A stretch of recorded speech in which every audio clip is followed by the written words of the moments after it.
नमस्कार प्रेक्षकांनो.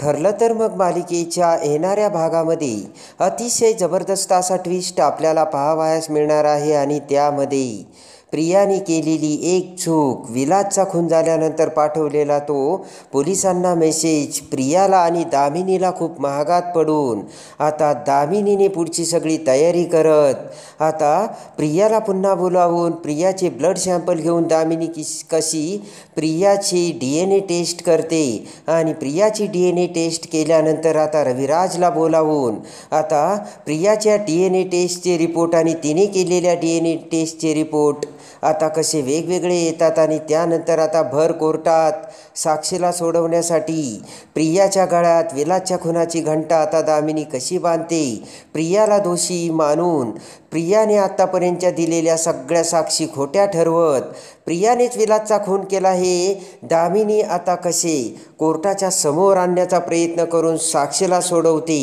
आणि साक्षीला सोडवण्याचा प्रयत्न करताना आता प्रिया ही तन्वी नसल्याचे उघड करून हुशार वकिलाला मूर्ख बनवून रविराजची मुलगी बनून आलेली प्रिया ही विलासचा खून कशी करू शकते हे दामिनी भर कोर्टात सिद्ध करून त्याच वेळेस आता प्रियाला कशा बेड्या घालतात आणि सगळं काही प्रियावरती शेकून आता दामिनी कशी साक्षीला निर्दोष सिद्ध करते आणि त्यानंतर मात्र अर्जुन हा आता पुढे कोणते पाऊल उचलतो हे सगळं आपण या व्हिडिओमध्ये बघणार आहोत.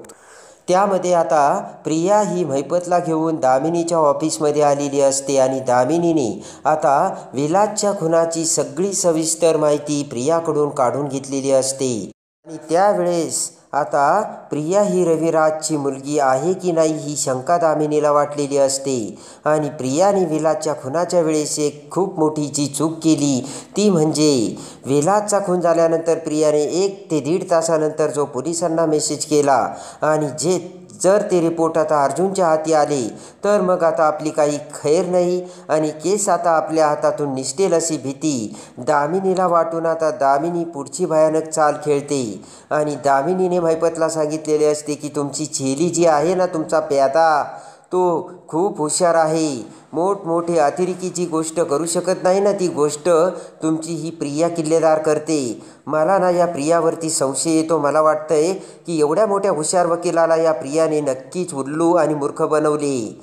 महिपत म्हणतो जाऊ द्या देशमुख बाई, काय करायचं आपल्याला, ते आपल्या उपयोगीचा आपला फायदा जेवढा आहे तेवढा काढून घ्यायचा, मग मेली काय आणि जगली काय. तेव्हा आता दामिनी ही महिपतकडे बघते. त्यानंतर आता दामिनी म्हणते की हे बघा, साक्षीची केस या प्रियाने खूप दुबळी केलेली आहे आणि या प्रियाने खूप चुका केलेल्या आहेत. जर त्याचे पुरावे अर्जुनच्या हाती लागले तर साक्षीला सोडवणं आपल्यासाठी खूप अवघड होईल महिपत शिकरे आणि त्यासाठी मी तुम्हाला एक सल्ला देते. जर असं झालं तर मी प्रियाला यामध्ये अडकवील. मी माझी केस जिंकण्यासाठी काहीही करू शकते आणि कोणत्याही थराला जाऊ शकते.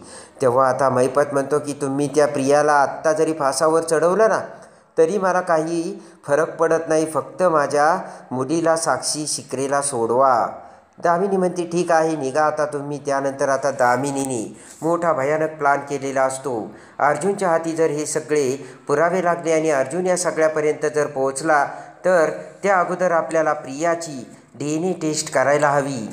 कारण ज्या वेळेस आपण प्रियाला विचारलं की तू खरंच रविराजची मुलगी आहे की नाही त्यावेळेस प्रियाने उत्तर दिलं होतं की माझी त्यांनी DNA टेस्ट केली. तेव्हा दामिनीच्या लक्षात आलेले असते की DNA टेस्टचे रिपोर्टमध्ये काहीतरी आता गडबड घोटाळा करून ही प्रिया ती रविराजची मुलगीसुद्धा होऊ शकते आणि प्रियाची हीच आता चूक, आपल्याला तिचा फायदा उचलायचा आहे आणि त्यासाठी आता दामिनीने प्रियाला पुन्हा तिच्या ऑफिसमध्ये बोलावलेले असते. प्रिया आता ऑफिसमध्ये येताच दामिनी म्हणते की प्रिया अगं मला एक टेस्ट घ्यायची आणि त्या टेस्टसाठी मला ना तुझे ब्लड सॅम्पल पाहिजेत. विलासच्या खुनात हे खूप महत्त्वाचं आहे.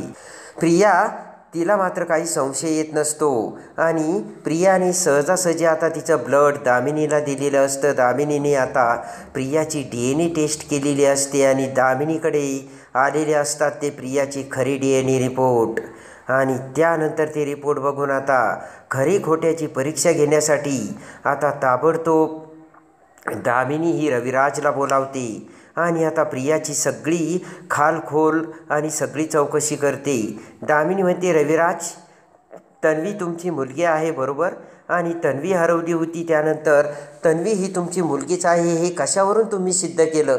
रविराज आता त्या प्रश्नाने एकदम हादरतो. तर आता लगेच दामिनी म्हणते की मी तुम्हाला सहज विचारते रविराज बरं का. रविराज म्हणतो की माझी मुलगी जी हरवली होती ना तन्वी, तिच्या पायावरची जन्मखून आणि तन्वीचे DNA रिपोर्ट्स म्हणजे प्रियाचे DNA रिपोर्ट सगळं काही मॅच झालं आहे. मी काय वेडा आहे काय? मी वकील आहे. दामिनी देशमुख, तुम्ही काय बोलताय? तर आता दामिनी हसू लागते आणि म्हणते, ठीक आहे रविराज, मी सहजच विचारलं. दामिनी म्हणते की मला त्या DNA रिपोर्टची कॉपी बघायला मिळेल का? तर आता रविराज म्हणतो की ठीक आहे, मी तुम्हाला पाठवून देतो. आणि रविराज आता दामिनीला ती DNA टेस्टची रिपोर्ट दाखवतो. तेव्हा दामिनीने चेक केलेले ते रिपोर्ट आणि रविराजचे रिपोर्ट्स वेगवेगळे असतात आणि तन्वीची आणि रविराजची DNA टेस्ट वेगवेगळी असते. याचा अर्थ प्रिया ही तन्वी नसून प्रिया ही खोटी तन्वी बनून रविराजच्या आयुष्यात आल्याचे दामिनी समोर आलेले असते. आणि आता आपण याच गोष्टीचा फायदा घ्यायचा आणि सगळं काही प्रियावर लोटायचं, हे आता दामिनीने ठरवलेलं असतं. आणि इकडे ठरल्याप्रमाणे आता सुनावणी अर्जुनने बोलावलेली असते. सगळेजण तिथे आलेले असतात. अर्जुन आता सगळे काही पुरावे जजला दाखवू लागतो आणि प्रिया खोटी कशी हे दाखवू लागतो. सगळ्यात अगोदर अर्जुन प्रियाला विचारतो की विलासच्या खुना अगोदर साक्षी शिकरे आणि तुमची ओळख होती? तर प्रिया म्हणते, अजिबात नाही, मी साक्षी शिकरीला ओळखतसुद्धा नव्हते, कारण मी आश्रमात राहत होते.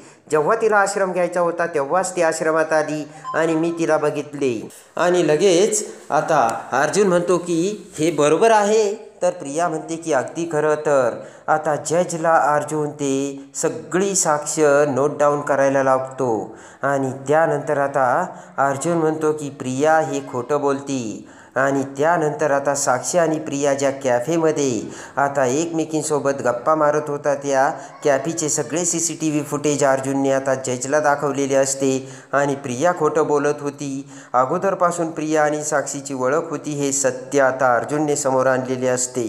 आणि त्यानंतर आता अर्जुन सगळ्यात मोठा पुरावा घेऊन समोर येतो आणि तो म्हणतो की माय लॉर्ड, अहो मी तुम्हाला एक गोष्ट सांगतो. आणि लगेच आता फॉरेन्सिक रिपोर्ट अर्जुनने मागवलेली असते आणि त्या रिपोर्ट्समध्ये विलासचा खून होण्याची वेळ 8:30 वाजल्याची असते. आणि त्यानंतर बरोबर 1 तास विलासच्या खुनाची सगळी काही विल्हेवाट लावून आता विलासच्याच मोबाईलमधून पोलिसांना मेसेज केला गेला, मधुभाऊपासून माझ्या जीवाला धोका आहे, हे त्या मेसेजमध्ये लिहून दुसऱ्याच व्यक्तीने पाठवलं. कारण तो मेसेज पोलिसांना 9:30 वाजता पाठवला गेला आणि विलास हा 8:30 वाजताच मेला होता. म्हणजे याचा अर्थ मेसेज करणारी व्यक्ती ही विलास नसून ती दुसरी होती. तर आता ते सत्य जेव्हा अर्जुन हा समोर आणतो त्यावेळेस आता प्रियाच्या पायाखालची जमीनच सरकलेली असते. अर्जुन म्हणतो की याचा अर्थ मिलॉर्ड, तिसरी व्यक्ती म्हणजे जी तिथे सगळं बघत होती, तिच्या हे सगळं काही तिला माहिती असेल. कारण आता ज्या वेळेस प्रिया ही कपाटाच्या आडून ते सगळं बघत होती त्याच वेळेस आता विलासचा खून झाल्यानंतर मेसेज पाठवला गेला. म्हणजे तो कोणी पाठवला हे प्रियाला नक्की माहीत असणार किंवा तो प्रियालासुद्धा पाठवला असू शकतो. आता मात्र प्रियाची घाबरगुंडी उडालेली असते आणि दामिनीला आता लगेचच कळून चुकलेलं असतं. तर केस आता आपल्या हातातून निसटून चालली. पटकन आता दामिनी समोर येते आणि म्हणते की मला एक गोष्ट सांगायची. आणि लगेच आता जज परवानगी देताच आता ताबडतोब आता DNAचे ते रिपोर्ट घेऊन दामिनी ही जज समोर आलेली असते आणि म्हणते की विलासच्या खुनामध्ये प्रियाने आत्तापर्यंत ज्या साक्षी दिल्या आहेत त्या सगळ्या खोट्या आहेत. कारण या प्रियावरती कोणताही भरोसा ठेवू नये. ही प्रिया प्रत्येक गोष्टीत खोटं बोलती आणि तिने आत्तापर्यंत माझे जे वकील आहेत अर्जुन सुभेदार त्यांच्यासोबतसुद्धा ती खोटं बोलली. तिची साक्षीसोबत अगोदरच मैत्री होती आणि ती मैत्री नसल्याचे तिने सांगितले. त्यानंतर आता मात्र मी तुम्हाला सगळ्यात महत्त्वाची गोष्ट सांगते आणि ती म्हणजे प्रिया ही रविराजच्या आयुष्यात त्याची मुलगी बनून पुन्हा तन्वी बनून आली आणि हे सुद्धा प्रिया खोटं बोलली. आणि लगेच आता सगळं कोर्ट हादरून गेलेलं असतं आणि रविराज अर्जुन सगळेजण आता दामिनीकडे बघू लागतात आणि त्याचबरोबर आता दामिनी पुढे येत म्हणते की मिलॉर्ड, प्रियाची DNA टेस्ट केल्यानंतर ते रिपोर्ट्स माझ्यासमोर आलेले आहेत आणि हे ते रिपोर्ट्स आणि ज्या वेळेस रविराजने प्रियाची DNA टेस्ट केली त्यावेळचे रिपोर्ट आणि हे वेगळे रिपोर्ट्स वेगळे आहेत. याचा अर्थ वकील रविराजला या प्रियाने मूर्ख बनवले आणि त्याच्या आयुष्यात त्याची मुलगी बनून तन्वी बनून ती आली असे म्हणत आता दामिनीने ते रिपोर्ट्स आता जजला दाखवलेले असतात आणि ताबडतोब आता जज हे आता रविराजचे सुद्धा रिपोर्ट बघतात तर दोन्हीही आता वेगवेगळे असतात हे आता जजच्या लक्षात येतं आणि ते बघून आता रविराजला सगळ्यात मोठा धक्का बसलेला असतो. एका क्षणात प्रियाचे पितळ उघडे पडून लगेच आता दामिनी म्हणते की जी मुलगी आता काहीही करू शकते, कोणत्याही थराला जाऊ शकते आणि त्या मुलीने खून केला असे कशावरून. तेव्हा मी तुम्हाला सांगते साक्षीवरती जो खुनाचा आरोप आहे तो खोटा असून फक्त त्या ठिकाणी आता प्रिया, विलास आणि मधुकर पाटील हे होते. मधुकर पाटील आता तिथे बेशुद्ध पडलेले होते आणि विलास हा त्याचा खून झाला होता. त्यावेळेस आता बघणारी एकच व्यक्ती तिथे होती आणि ती म्हणजे प्रिया.